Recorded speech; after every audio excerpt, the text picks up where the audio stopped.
Welcome to the Palacio Vista Alegre in Madrid, host of the 2019 World quarterfinals and semifinals. 8 teams have fought their way through the group stage, but the biggest challenges still remain, as only 2 will make it to the final. G2, Fnatic, and Splyce are representing EU on home soil, but the action starts with reigning champions Invictus Gaming versus the LCK's Griffin. Gentlemen, I cannot tell you how excited I am to finally be here in Europe to watch these games with y'all. We've made it to the knockout stages, do or die for each of these teams. Pressure's on.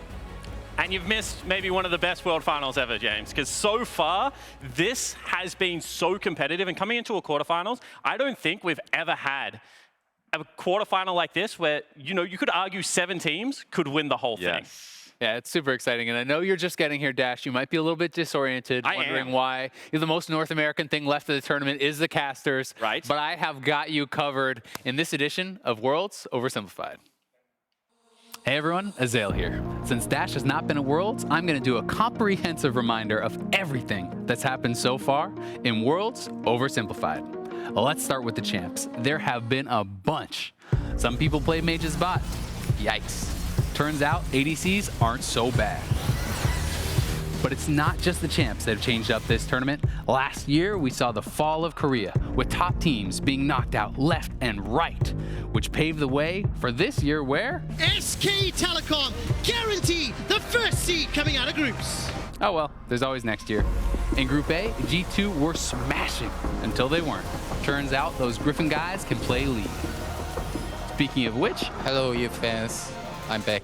SKT is back, baby. But it's not your dad's T1. They like diving this time around. Which reminds me, Fnatic sucked. Then they didn't. Chaining together yet another miracle run, which knocked out RNG and made them miss quarterfinals for the first time ever. Oh yeah, Group B happened. Maybe FunPlus is good. And first place, at least they got to shake Faker's hand. And then, when everything was on the line for North America, when pit against the reigning world champions, Team Liquid, lost. There were Baron steals, solo kills, and Heartbreak, all the things that make groups great, except Dash. And that's all you need to know about Worlds so far. No! How you know? I had no idea that was coming. I can count on you, though. You all Azael, good, Dash? for catching me We all up. caught up? I'm all caught up. It's All like right. I was here all along, my friends. Last week, we had the group stage here in Berlin, where some success stories, they continued. Others, though, they ended in disaster. And while some things change, other things certainly do not. And the LCK teams showed up at this World Championship to play everyone coming out in first seed. Yeah, they've been dominant this time around, and really, it was only the road bump last year. Besides that, they never lost more than the 3 games in groups. They have been crushing it and showing once again why LCK is the best region in the world. I'd say new face, take a look at it. The fact that we're in home soil in EU and the fact that G2, Splyce, and Fnatic all went to the quarterfinals is wonderful to see. I mean, it's a 3-horse race when it comes to the regions at this point. The last team we got to talk about, or last region, of course, is the LPL. Defending world champions Invictus Gaming alongside FunPlus. But unfortunately for you, Raz, I know it's painful to see that grayed out name in Royal never give up. That one was wild to see. This was an LPL. I get the most asked question for me is like, what's worse, this or 2015 for the LPL? Look, nothing is going to be as bad as 2015, so still feel happy about that. FunPlus still found a way to get first seed in Group B. But yeah, it's a little bit sad to see RNG head out.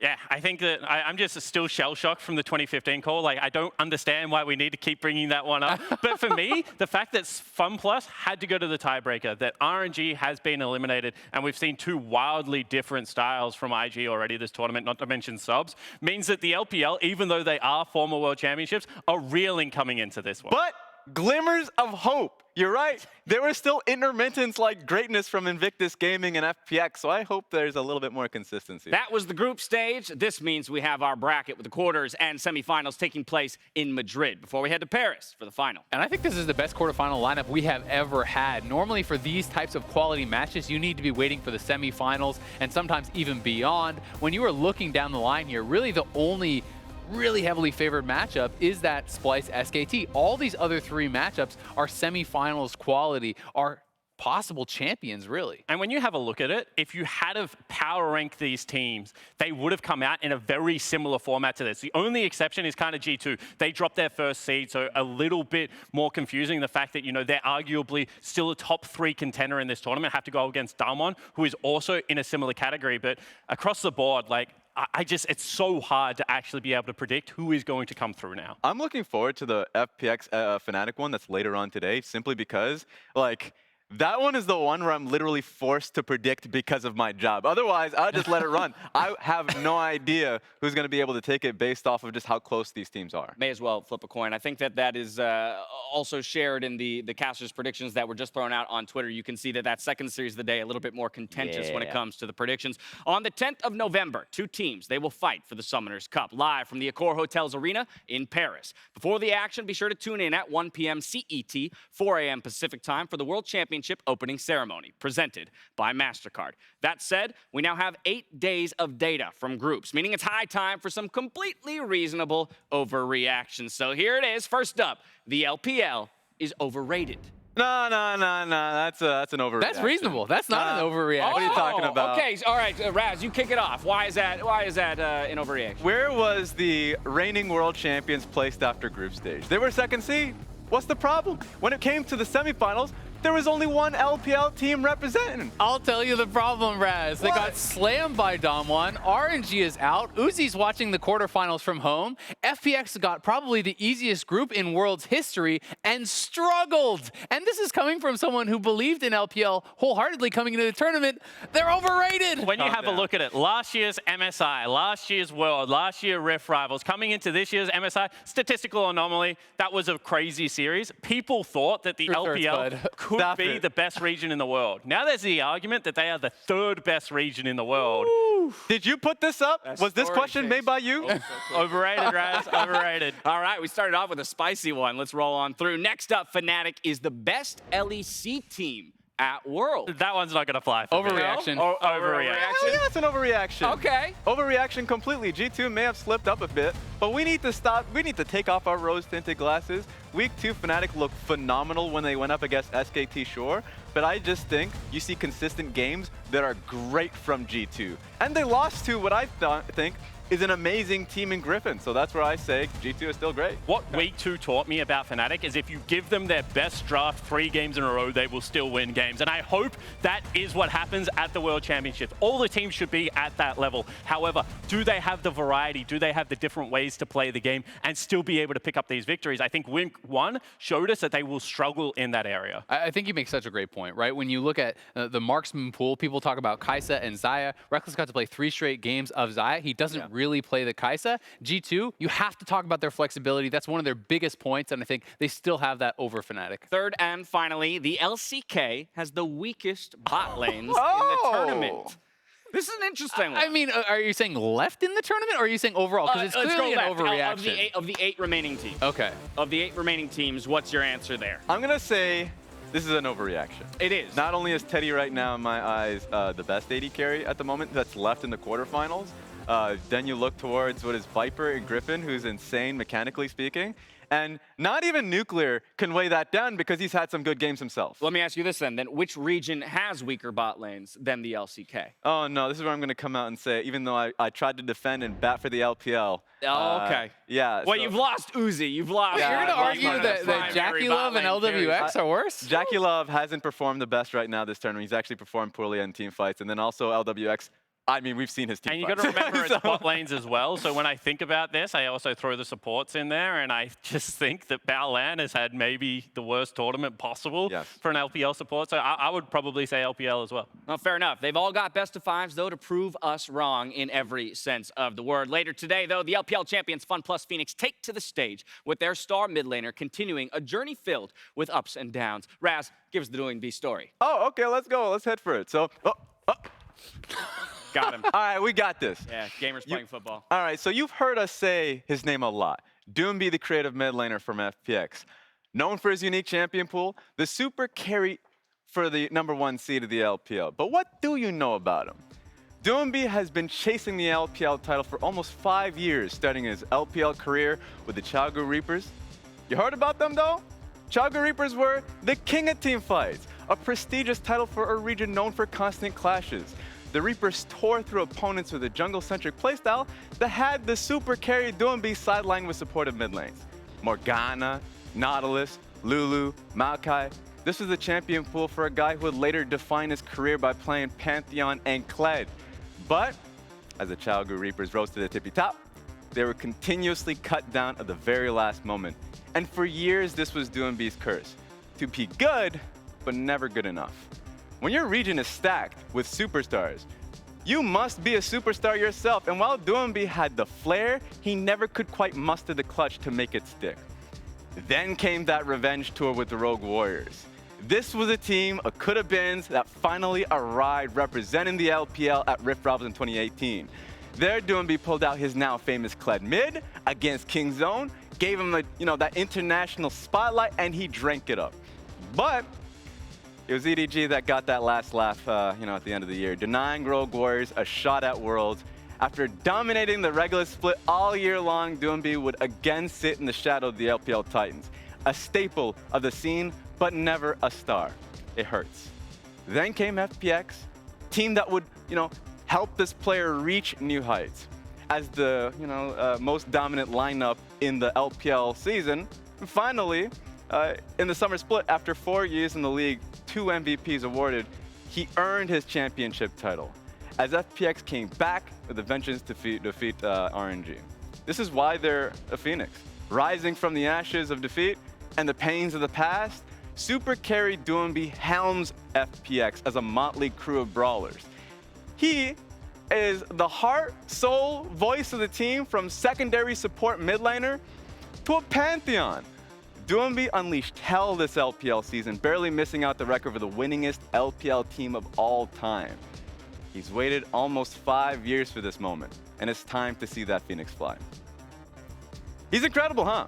It's based on everything you just told me, he's incredible, but it does lend itself to the idea that there's a lot of pressure resting on this man's shoulders. And that's always been the biggest question with Doinb. Can he stand up when the biggest stage has arrived? Because he plays such a disjointed kind of game. He's a secondary jungle from the mid lane position, and what has impressed me this tournament alone is that he has been able to stand up in his individual performances and being able to have solid laning phases that he's carried through to the mid lane game. And this is a concern that I had for him in the spring split when that actually happened. They were incredible during the regular season, went to the playoffs, got kicked out by JD in their miracle run, and you're like, oh no, it's happening again.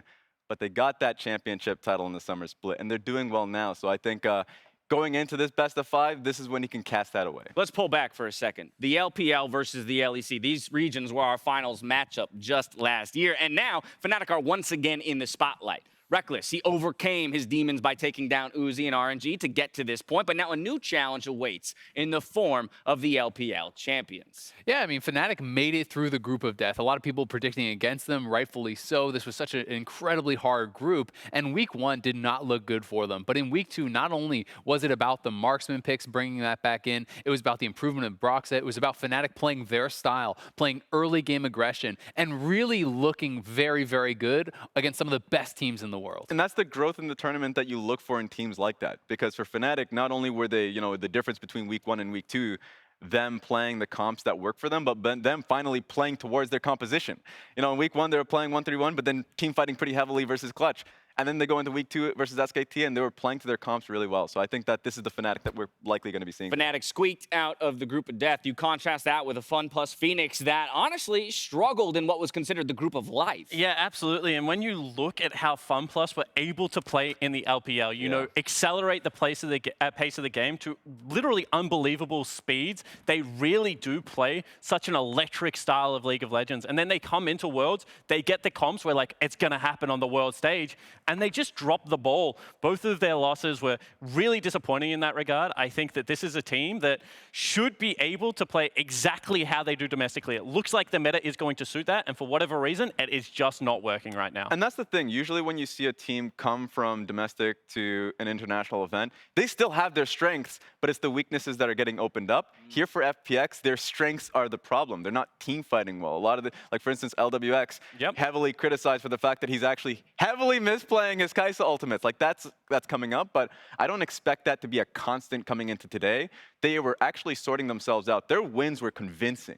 So that's where I'm looking. Don't smile at me like that. I'm not going to give you a convincing win. But Azale, I know that you were relatively hot on LPL as a region coming in, and yet haven't necessarily performed to that bar. What are you feeling about FPX now in this matchup? So I actually think FPX did not perform well in their losses or in their wins. You look at the Splice game in week 1. Are you going to tell me that's a dominant win where they were down, 3, 4, 5,000 gold? They're dependent upon, huge like Baron plays and steals, and they're dependent so largely upon Doinb. And it's not only that, they're having to play a playstyle that is not actually what worked for them in the LPL. When you think of LWX, it was so much about his incredible team fighting. He's coming into the tournament 10-0 on Kai'Sa. They get the bread and butter comp in their first game of the tournament. I'm like, all right, let's go. They're going to slam him. And he was mis-executing. I didn't see the growth in week 2 for FPX, so I don't have a ton of confidence. I think it's more so the fact that the games that we've seen, like, what do you get out of them? Because for me, the J-Team win and the GAM win were super convincing of how they played during the regular season. And while that is the case that they're starting to play more carries around Doinb, he's not playing those tanks and being as successful because he needs to be that carry. That's where I look at and say, they can play this style against the best of them, but that's a lot of faith, right? Well, that's our second series of the day. I'm going to get you on record now, though, for your predictions. Starting with you, Spawn, down the line, who you taking, FunPlus or Fnatic? So when I look at this matchup, it is so much about what team shows up, because both of them have shown, good and the bad. And I have a lot of faith that FunPlus are going to be able to bring it back. I'm going with FunPlus on this one. I think that you do not go that dominant in the LPL whilst not being a very classy team. And in best of 5, I'm very confident they can bring it back. And I think their 2 iconic players are still playing well in Doinb and Tien. So if I think Tien right now is the best jungler in the tournament and that Doinb is back to that status, I got FPX taking this one. You still have him as the best jungler in the tournament? Hell yeah! That's a separate conversation. Raz is trolling. I know that one's going to spiral if I let you guys go after it. Give me time. Maybe Extend we'll talk the timer about it now. later. I know we got some hot junglers in this tournament. Azale, who are you taking in this matchup? I'm on the other side of the table. I think that if FPX can play like they did in the LPL, sure, they can take this, but I haven't seen proof of that in Worlds thus far. I think Fnatic has improved more as a team throughout the group stage. I think that they are going to take this, and honestly, the teams that you needed to actually reach to for good performances for FPX spoke a lot about how they've played, right? You needed to talk about J-Team and GAM as teams that they had good performances against. You couldn't even reach to the Splice argument because they didn't look good against Splice. Fnatic is a better team than who they struggled against in groups. So this is going to be fun because for me, I weigh recency. And when I say recency, I mean Recency playoff sounds sucky last week. Okay. Playoff performance. We could talk forever about this. Yeah, we could. That's interesting. I mean, look, the fan vote, of course, 3-0 in favor of Fnatic. Did we get the Weibo votes, though? Did we get the Weibo votes? I don't think that the made it into the algorithm. I'm not quite sure. That, of course, is our second quarterfinal. Our first one is between 2 of the most talented lineups in the game right now. We have the LCK's Griffin versus the reigning world champions in Invictus Gaming. And so far, this tournament has been a renaissance for IG, who once again look like a title contender. Yeah, IG is looking like they are back to form. You have seen incredible performances from Rookie and the Shy. In summer, certainly, we saw Rookie in particular struggling, but he has been incredible throughout groups, and these guys are true solo carry threats in every sense of the word. It's been sensational watching these 2 players in the recent games that they've had, because Rookie, especially versus Team Liquid, had that 1v9 performance. And then when you watch the Shy off as Akali and Jace, if they perform individually as good as that on a consistent level, like, they can be champions again. And so much of League of Legends right now is about the team performance, and that is where IG buck the current trend. You have someone like the Shy, who is definitely, in my eyes, the best top laner in the world, and then despite a disappointing summer where Rookie had to go back to Korea, had some things to work through, came back in and was slumping a little bit, like all classy players, was able to bring back that world-class performance. I think he's also contesting for the best mid laner in the world. And when you have solo lanes that generate their own advantages, do not rely on a jungler. That gives you such an advantage on the international stage. And I think it's so exciting to be able to watch the way in which they create these advantages, because they are not doing it safely. At this level, you have to play aggressively. You have to take risks to create advantages on the scale that they are able to. And that's why it's so fun to watch them saying, no, I'm going to stand past the minions. I'm just going to outplay you if you take this fight. I'm going to outplay this gank if your jungler shows up. Yeah, and the only concern that we all have here is, of course, Baolan and Ning. Like, Battleline as a player, I would say as a support player, I think has been performing quite poorly. And as long as they can have that strong performance in the bottom lane, then you can have what I'd envision to be the top 5 players of the tournament all in one team. I'm talking about Jackie Love, I'm talking about Rookie, and the Shy. Right, then we're just rewinding the clock to 2018, yes. watching them dominate across the board. But in reference to the solar laner discussion, I do want to pull up our featured matchup for this series. It will be the Shy versus Sword up in the top lane. Spawn, walk me through, though, what would be considered the win conditions for either of these players within this matchup? Yeah, just put down the sword and pick up the shield. That's all I'm asking for from Sword in the top lane at the moment. He's had a really good Worlds tournament. I think people came in, they had played Doran so much throughout summer that they expected to see him, and then Sword starts, and honestly, he had a really great pop-off performance on the Akali, but that's not his job today. He's going up against the Shy. This is a guy that generates so much of a gold lead in the early game, does like 30-odd% of his team's damage as well. Sword just needs to keep his turret alive, just needs to provide the Bastion, because Griffin will win this game in other places. Yeah, this is why I look at this matchup and say it's definitely the most tilted matchup in the quarterfinals. Like, not only are their responsibilities completely But it's different. SKT. Look, I'm talking about Lane matchups. Lane matchups. Okay? Khan versus Vizicachi, Faker versus Humanoid.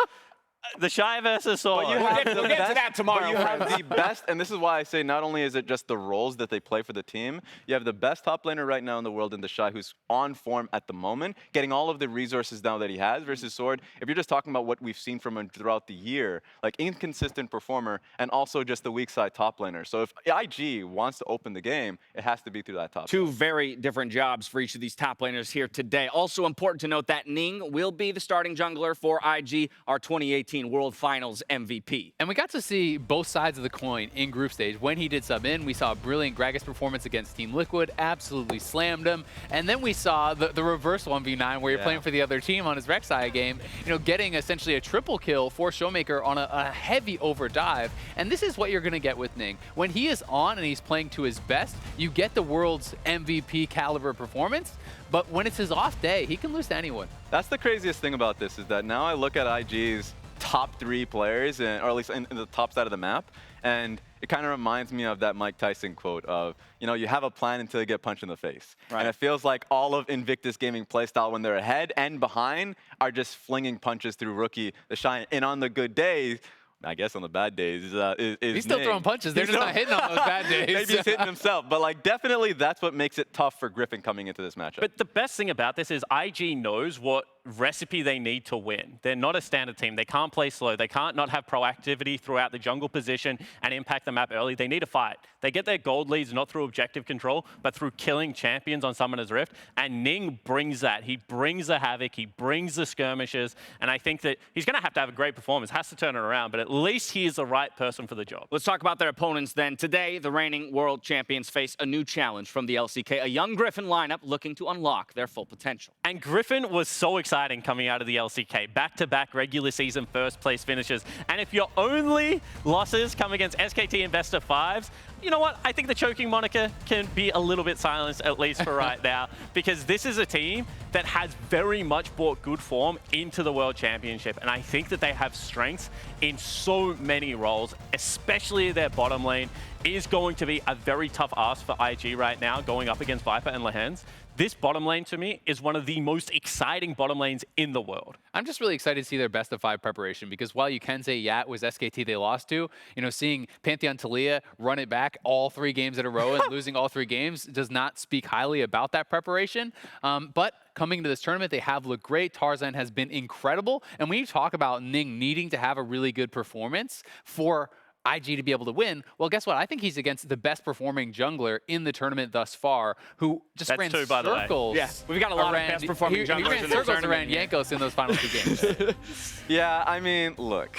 I'm only on 1. I got you, and I agree with you. I think that what the scariest thing about Griffin is not only are they the most well-rounded team, the smartest team, and then you look at the players and like, wait, what is their weakness, right? Because Chovy is a sensational talent, and then Viper, even in the bottom side of the map, is just another sensational, like on the talent level alone, they've got it. I want to talk about Tarzan a little bit more because I really do think he's going to have his work cut out for him to a degree, right? We talk about the explosiveness of the IG team, the dominance of the two solo laners. Tarzan going to have to be the glue that kind of holds Griffin together with that full-on frontal assault. And whilst FPX might have the best early game in the tournament right now, I think that when you look at Griffin with the eyeball test, their early game to me stands up despite the stats. They're plus 1,600 gold, and so much of it is based around how Tarzan is able to shut down enemy junglers and enemy laners. He won the flip side matchup. You know, the throwback games of when you take something like the Kiana, they take the leads in, and then you just swap it over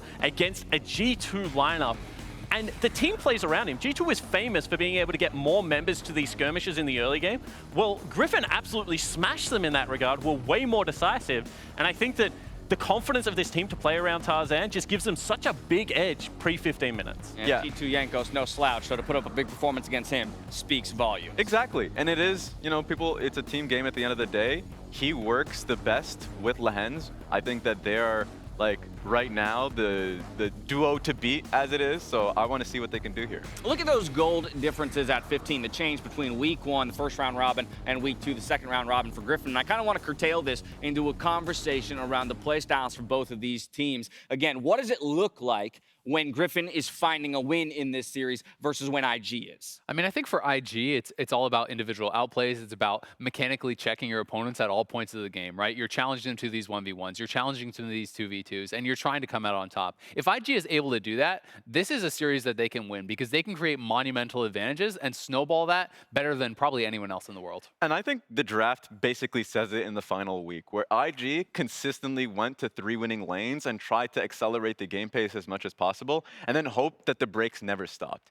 Griffin is the type of team that will slow it down. IG can't let that happen. But I think the way they slow it down is very interesting because Griffin in the LCK, they get these big early game gold leads, and then LCK teams just start ceding objectives to them. So the game gets drawn out. It does go longer. They do have to team fight to be able to win these games. However, I think a team like IG, they're down 1,000 gold. They're still going to fight a dragon. They're down 3,000 gold. They'll still fight for their Raptor camp. This is going to be a much different game style than Griffin is used to domestically. However, there is hope because they did deal with G2 being able to throw those curveballs as well. So I've got a lot more faith in the Griffin stock right now. I think that this is a team that very much has come into their own. As is standard with best of fives, but the more I listen to the three of you talk about this series specifically, adaptation seems like it will be key for each of these teams in terms of finding that overall 3 wins together to string a victory.